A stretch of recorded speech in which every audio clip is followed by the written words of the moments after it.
সাবধান, শুক্রবার ভুলেও এই 5টি কাজ করবেন না। আল্লাহ ও তার রাসূল ওই সকল ব্যক্তিদের অভিশাপ করেছেন যারা জুমার দিনে এই 5টি কাজ করে। মুসলিমদের জন্য অত্যন্ত জরুরি একটি তথ্য দিব আজকে। শুক্রবার মানে গরিবদের হজের দিন, কিন্তু আমরা এই দিন এমন কিছু ভুল করে ফেলি যা আমাদের পরকাল জীবনকে জাহান্নামের দিকে নিয়ে যাবে এবং প্রিয় নবীর শাফায়াত থেকে বঞ্চিত করবে। অবশ্যই ভিডিওটি সম্পূর্ণ দেখবেন এবং সতর্ক হয়ে যাবেন। ভিডিওটি শেয়ার করে দিবেন যেন আপনার অন্যান্য মুসলিম ভাইয়েরা ভুলেও জুমার দিন এই কাজগুলো না করে। হয়তো আপনার একটি শেয়ারে একজন মানুষ ভুল থেকে হেদায়েতের পথে ফিরে আসতে পারবে। মুসলিমদের কাছে একটি প্রশ্ন রাখতে চাই, আমাদের প্রিয় নবী সাল্লাল্লাহু আলাইহি ওয়াসাল্লাম কি বার জন্মগ্রহণ করেছেন? অবশ্যই কমেন্ট করে জানিয়ে দিবেন। তো চলুন বেশি কথা না বলে শুরু করি আজকের ভিডিও। মসজিদ মুসলমানদের কাছে ইবাদতের স্থান হিসাবে পরিচিত।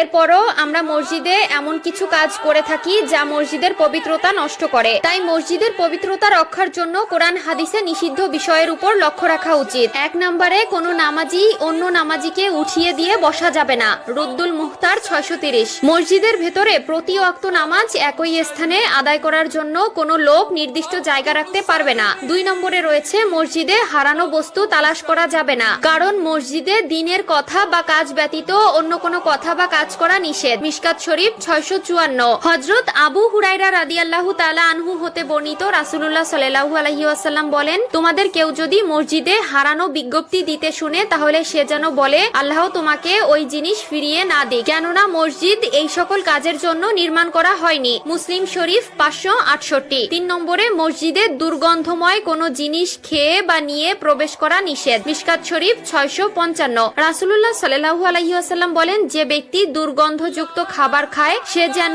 তার মুখ পরিষ্কার করা ব্যতীত মসজিদে না যায়, কারণ মানুষের মতো ফেরেশতারাও দুর্গন্ধ বস্তু দ্বারা কষ্ট পায়। 4 নম্বরে মসজিদে উচ্চ স্বরে ও দুনিয়াবি কথা বলা যাবে না। মিশকাত শরীফ 689। 5 নম্বরে মসজিদে অপরাধের শাস্তি ও শাসন করা যাবে না। মিশকাত শরীফ 679। এছাড়াও রয়েছে মসজিদের রাজনৈতিক মিটিং করা মসজিদের আদবের খেলাফ। রাসূলুল্লাহ সাল্লাল্লাহু আলাইহি ওয়াসাল্লাম মসজিদে বসে অশ্লীল কবিতা পাঠ করা এবং বেচাকেনা করতে নিষেধ করেছেন। সুনানে আবু দাউদ ও তিরমিজি। প্রিয় দর্শক, অবশ্যই এই বিষয়গুলো খেয়াল রাখবেন।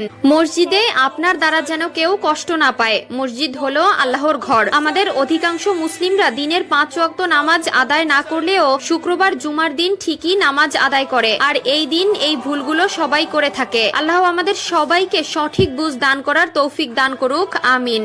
আমি জাহান্নামে পুরুষদেরকে অনেক আযাবে ভুগতে দেখেছি, যার মধ্যে একজনকে পাথরের উপর মাথা রেখে অন্য পাথর দিয়ে অনবরত থেতলিয়ে দেওয়া হচ্ছিল, যার জিহ্বা অনেক দূর পর্যন্ত টেনে নিয়ে যাওয়া হচ্ছিল এবং তাকে তার জিহ্বা দিয়ে ঝুলিয়ে রাখা হয়েছিল।